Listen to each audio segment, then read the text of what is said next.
Hi friends, welcome to our channel. నేను మీ శ్రావణభార్య మాట్లాడుతున్నాను. ఎప్పుడు వీడియోసే కాకుండా ఈరోజు మీకు వంట గురించి కూడా చెప్తున్నాను. ఈరోజు మనం ఫ్రైడ్ రైస్ చేసుకోబోతున్నాం అండి. అయితే మనకి ఫ్రైడ్ రైస్కి మాకు తక్కువ రైస్ ఉంది కాబట్టి ఒక 2 బీన్సెస్ అండ్ క్యాబేజీలో పైన 2 తీసుకున్నాండి. ఆకులు 2 తీసుకున్నామండి క్యాబేజీవి. అండ్ క్యారెట్ కూడా మనకు ఎక్కువ అవసరం లేదు, మాకు తక్కువ రైస్ ఉంది కాబట్టి ఇంత తీసుకుంటున్నాం. మీకు ఎక్కువ ఉంటే 2-3 వేసుకోవచ్చు. ఇంత ఎక్కువ ఉంటే మామూలుగా కొంచెం ఉంటే ఇంత సరిపోతుంది. క్యారెట్ అండ్ 2 బీన్సెస్,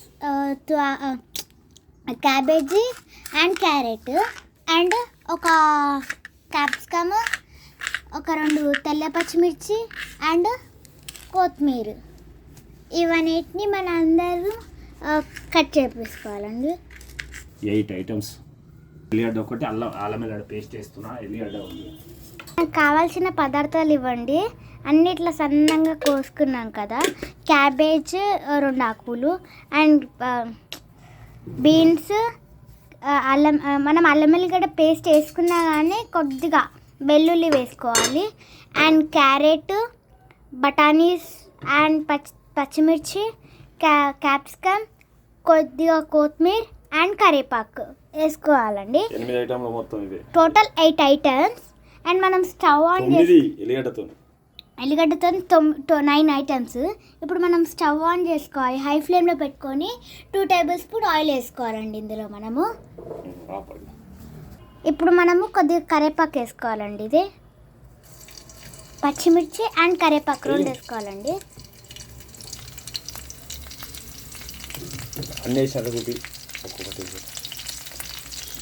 ఇవి వేసుకొని మనం బాగా కలుపుకోవాలండి. తర్వాత క్యారెట్ వేసుకోవాలి.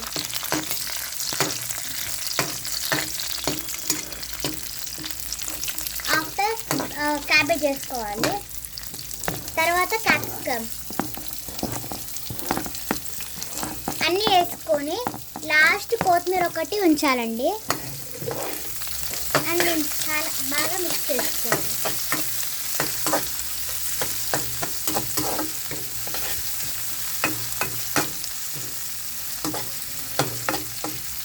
చుట్టుపక్కల ఏదైనా ఉండి మధ్యలో పెడితే అవన్నీ మాడిపోతాయండి చుట్టూ. అందుకే అంతా దగ్గరికి వేసేసుకోవాలి. అండ్ కొద్దిగా ఇలా చేసుకున్న తర్వాత ఇప్పుడు ఇలా మనం మాడిపెట్టేట వేసుకోవద్దు. ఇలా వేసుకున్న తర్వాత కొద్దిగా 1 స్పూన్ సాల్ట్ వేసుకోవాలి.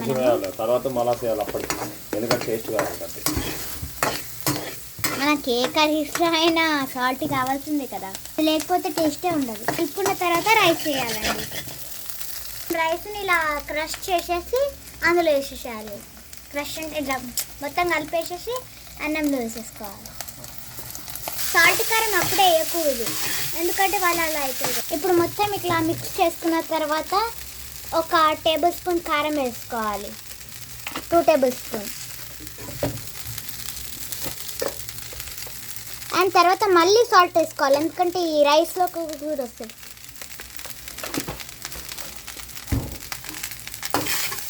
మొత్తం మిక్స్ చేసేసుకోవాలి.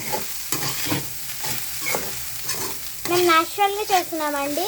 సోయా సాస్ అవేవి వేయట్లేదు మేము. అదే బయట ఫాస్ట్ ఫుడ్లో అయితే సోయా సాస్లు అన్నీ వేస్తారు. ఇలా కలుపుకున్న తర్వాత కొత్తిమీర వేసుకోవాలి.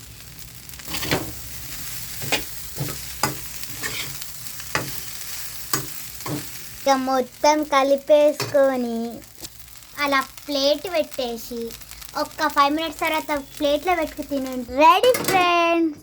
ఇప్పుడు దీన్ని మనం తినాలి. సూపర్ ఉంటుంది. కాలుతో తినేసా.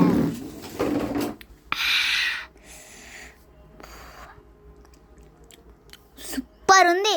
ఎంత బాగుందంటే ఫ్రెండ్స్, ఎంత టేస్టీ ఉండదు, అంత సూపర్ ఉంది.